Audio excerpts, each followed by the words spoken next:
Shalom, apa kabar? Semoga semuanya dalam keadaan sehat ya. Puji Tuhan. Kita bersyukur karena saat ini kita kembali lagi belajar pelajaran agama Kristen kelas 12 bab 9. Nah anak-anak, karena wabah virus corona belum berakhir, maka kita kembali lagi belajar secara daring. Ibu mengharapkan bahwa anak-anakku semuanya tetap bersemangat dalam mengikuti proses pembelajaran yang diberikan oleh Bapak Ibu Guru. Dan tentunya kita terus berdoa agar pandemi virus corona ini dapat berakhir. Ibu juga ingin mengingatkan untuk anak-anakku semuanya agar tetap menjaga kesehatan. Tentunya dengan tetap menggunakan masker, mencuci tangan, dan menjaga jarak agar kita terhindar dari wabah virus corona. Nah, baiklah anak-anak, kita akan mulai pelajaran kita pada saat ini. Namun sebelumnya, mari kita datang kepada Tuhan, meminta tuntunan Tuhan agar Tuhan menolong kita dalam pembelajaran pada saat ini. Mari kita berdoa. Bapa kami yang di sorga, pada saat ini kami bersyukur dan berterima kasih kepadamu atas kasih dan kebaikan-Mu yang telah Tuhan berikan kepada kami hingga saat ini ya Bapa. Tuhan Yesus, pada saat ini kami mau datang belajar pelajaran agama Kristen. Kiranya Tuhan tetap menolong kami, memberikan kami hikmat dan akal budi agar kami dapat mengerti dan memahami pelajaran yang akan kami pelajari. Dan kami juga terus berdoa dalam situasi belajar secara daring, kiranya Tuhan tetap berikan semangat kepada kami semuanya ya Tuhan. Dan kami juga berdoa agar pandemi virus corona ini dapat berakhir dengan pertolongan Tuhan. Terima kasih Tuhan Yesus. Kami mulai pelajaran agama Kristen kami di dalam nama-Mu kami berdoa. Amin. Nah anak-anak, pada pagi hari ini kita akan belajar pelajaran agama Kristen kelas 12 bab 9 yang berjudul Multikultur dalam Alkitab. Nah ini dapat kita baca di dalam Kejadian pasal 11 ayat 1 sampai 9, kemudian ayat 12, dilanjutkan pasal 20 ayat 1 dan 2. Kemudian kita baca lagi dalam Ulangan pasal 6 ayat 4, 1 Raja-Raja pasal 16 sampai pasal 18, Yohanes pasal 4 ayat 1 sampai 30, dan seterusnya. Melalui bab ini, anak-anak diharapkan dapat mengerti yang pertama, pengertian multikultur, yang kedua, asal muasal multikultur, yang ketiga, tujuan Allah dengan multikultur, dan yang keempat, kehidupan multikultur di dalam Alkitab. Anak-anak, mari kita menyimak uraian materi yang pertama, pengertian multikultur. Indonesia adalah negara yang terdiri dari beraneka ragam suku, bahasa, budaya, dan agama. Oleh sebab itu, Indonesia disebut negara multikultur.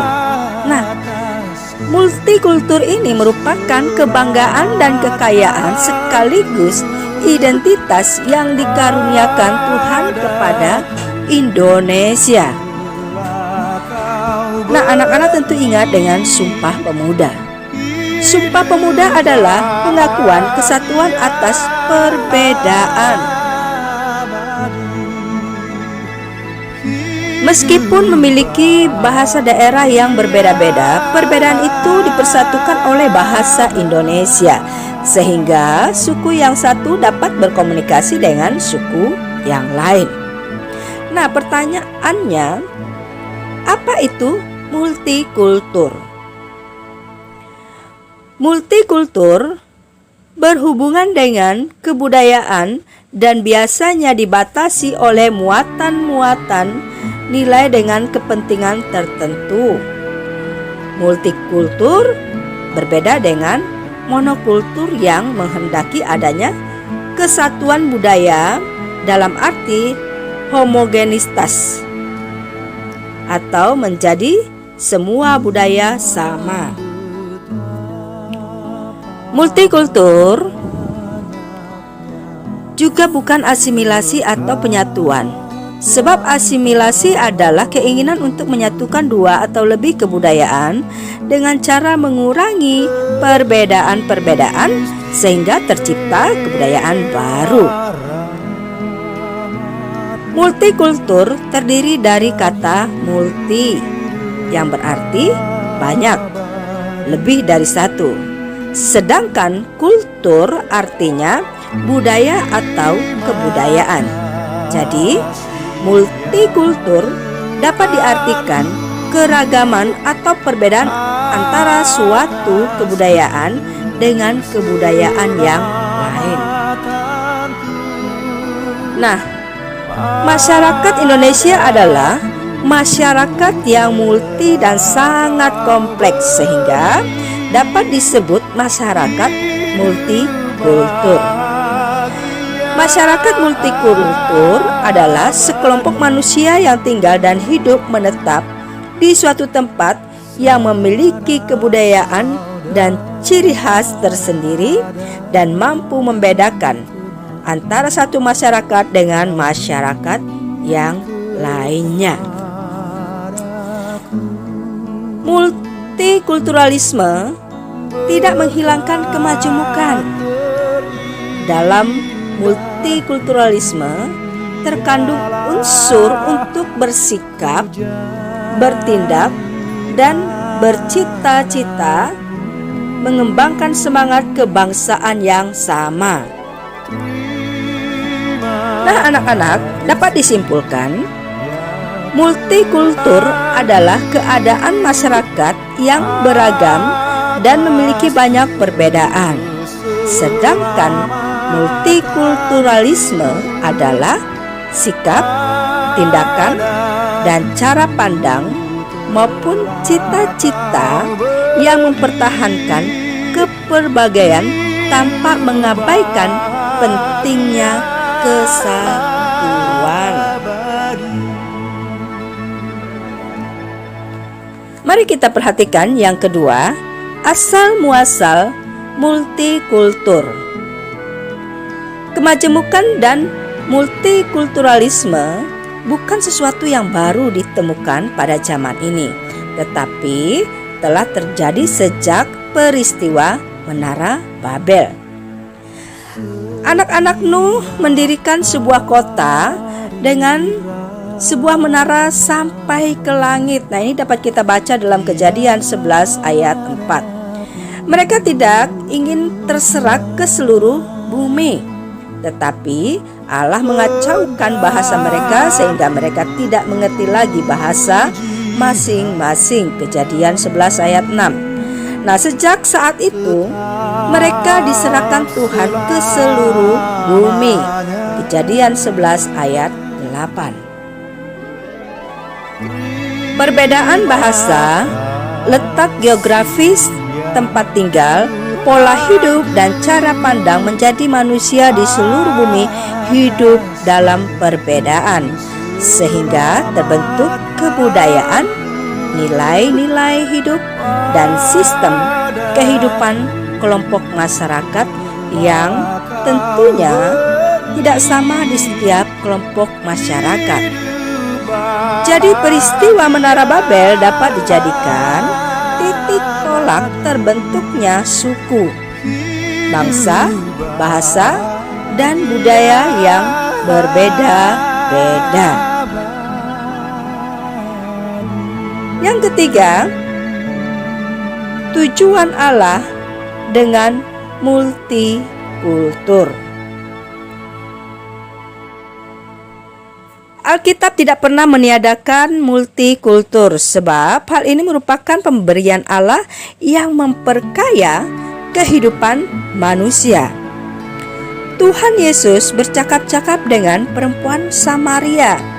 Ini dapat kita baca di dalam Yohanes pasal 4 ayat 1 sampai 20. Meskipun bagi bangsa Israel, orang Samaria adalah kelompok yang lebih rendah dari mereka.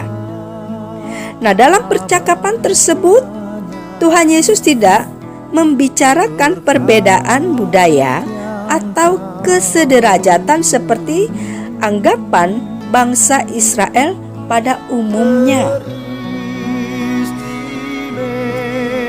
Tuhan Yesus menempatkan perempuan Samaria pada status yang sederajat dengan bangsa Israel dan juga membutuhkan kehidupan kekal sama seperti bangsa Israel. Jadi manusia semestinya mensyukuri segala perbedaan yang ada dengan hidup saling menghargai dan menerima.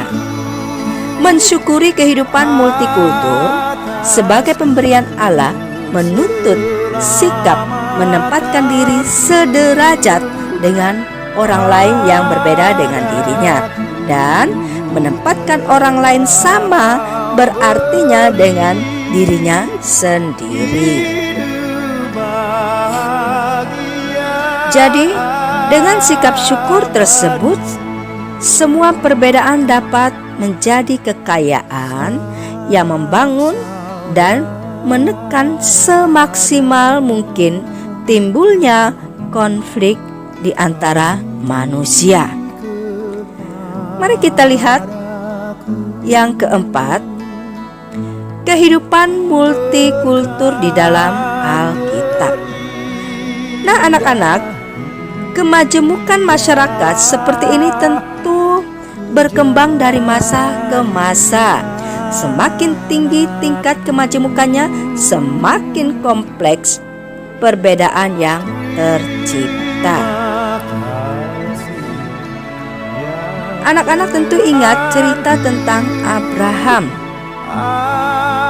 Di dalam Alkitab mencatat bahwa ketika Allah memanggil Abram keluar dari Ur, kota di Kasdim, untuk menjadi bapa orang Israel, Allah menyertainya dengan penyataan khusus. Dapat kita baca di dalam Kejadian 12. Abram berjalan dari satu daerah ke wilayah bangsa yang lain, hingga akhirnya Allah mengganti nama Abram menjadi Abraham. Bangsa Israel hidup dengan segala peraturan dari Allah. Nah, bangsa Israel mempunyai kehidupan yang berpusat kepada Allah, meskipun mereka seringkali memberontak dan meninggalkan Allah. Seluruh kehidupan mereka ditentukan oleh hubungan bangsa itu dengan Allah. Apabila mereka taat pada perintah Allah, kehidupannya akan penuh berkat pernyataan Allah. Tetapi ketika mereka tidak mentaati perintah Allah, hidup bangsa itu berada dalam hukuman dan tanpa penyertaan Allah. Setelah terjadi pertobatan, barulah hubungan dipulihkan dan bangsa Israel menikmati kembali berkat dari hubungan mereka dengan Allah. Tentu anak-anak masih ingat cerita tentang Raja Ahab. Ini dapat dibaca di dalam 1 Raja-Raja pasal 16 sampai pasal 18. Raja Ahab menikah dengan Isabel, anak raja orang Sidon. Kemudian Isabel terus mempengaruhi Ahab sehingga penyembahan berhala kepada Baal menjadi agama resmi di Israel dan kuil-kuil penyembahan dibangun. Kemudian Allah mengutus Elia untuk menentang Ahab dan Isabel yang melenyapkan nabi-nabi. Bahkan Elia menentang nabi-nabi palsu mereka. Nah, anak-anak, semua ini menjadi salah satu bukti bahwa manusia sejak dahulu telah hidup dalam kemajemukan dan semua tantangannya serta melahirkan tindakan atau sikap multikulturalisme tertentu. Allah memang mengajarkan bangsa Israel untuk memiliki sikap tertutup terhadap agama-agama asing yang tidak mempercayai Allah yang esa, Kejadian 20 ayat 1 sampai 3. Nah, sikap seperti ini adalah sikap multikulturalisme yang menerima kenyataan adanya perbedaan, tetapi menolak pengaruh agama atau kebudayaan asing. Mari kita lihat di dalam Perjanjian Baru. Multikultur terlihat jelas dengan agama-agama di berbagai tempat. Beragam suku bangsa yang bersaing untuk saling menguasai. Berbagai tradisi atau kebudayaan seperti penyembahan kepada kaisar atau patungnya. Beragam bahasa yang berkembang, bahkan ada yang menjadi bahasa pergaulan pada zamannya seperti bahasa Yunani kuno dan Aram. Pada masa gereja perdana terbentuk, orang-orang Kristen yang berasal dari bangsa Yahudi dan Yunani meninggalkan tradisi kuno yang tidak sesuai ajaran Kristus dan mengikuti ajaran baru yang diajarkan oleh para rasul. Bahkan jemaat di Korintus hidup berdampingan dengan agama lain yang menyembah berhala serta kebudayaan yang bertentangan dengan kekudusan hidup dalam pengajaran para rasul. Namun orang-orang Kristen di Korintus, mereka terus bertumbuh dalam iman kepada Kristus dan memiliki budaya hidup atau pola hidup kudus berbeda dengan masyarakat sekitarnya.